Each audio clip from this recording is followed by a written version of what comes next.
American actor Jack Nicholson in a movie a long time ago did this. Nick, nick, nick.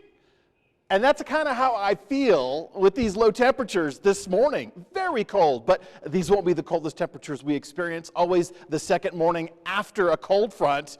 So look at these numbers. And by the way, Craig minus 25, Meeker minus 15, Delta coming in with 9.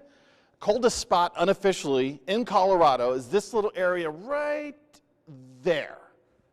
That's in Park County. That's just south of Alma, Colorado, outside of Breckenridge. That's Antero Reservoir, minus 48 degrees.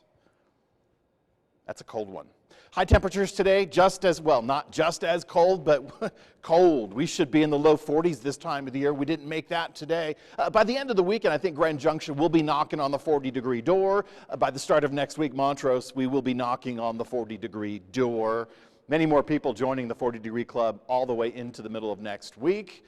And you will be rewarded if you can make it through these next couple of days because we have mid and upper 40s in the forecast. Temperatures right now, we're a bit on the chilly side. And thankfully, now at least, we don't have a whole lot of wind. What we do have is enough to drop our temperatures a few degrees, about a 5, maybe a 10-mile-per-hour clip for a few areas. Delta today has been breezy. I'm so sorry if you had to contend with that. That made for a tough day for you, especially if you were in an exposed or an open area. But we're going to lose these winds. We'll maintain a light wind speed moving forward. Saturday afternoon, we may get a little breezy, but there's not much expectation of it.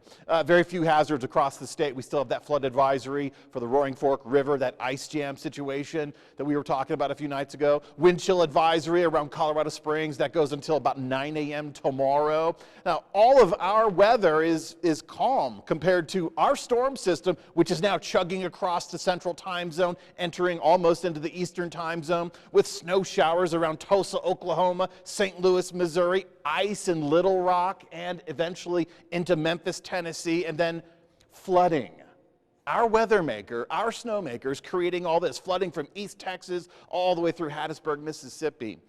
Now for us, we're pushing some of that cold air continued one more day. We're going to see some colder temperatures tomorrow morning. We'll experience subtle improvements tomorrow afternoon, but big chunk of this system has always been about the colder temperatures.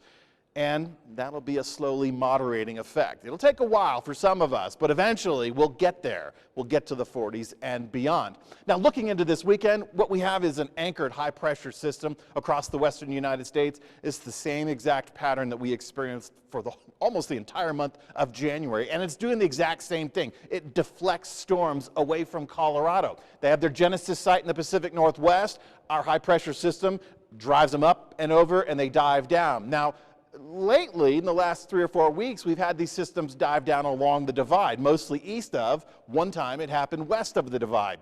This weekend, Saturday and Sunday, we have week 2 of them, actually, 2 weak little systems. They're going to drive up and over, avoiding us altogether. I don't even think you'll notice it. We may have some increased cloud coverage. We may have a little bit of a breezy situation, but stronger winds in the northern tier states are expected. We're still moving forward with mild temperatures. Slowly moderating, but mild temperatures nonetheless. I told you the coldest air is the second morning after the cold front. Look at this. Minus 21 for Gunnison tomorrow morning. 7 around Paonia. Single digits up into Hotchkiss and Cedar Edge tomorrow morning. So yeah, these are a couple degrees colder than where we were this morning. We're not setting records, but this is nowhere we need to be or should be as far as seasonal averages go.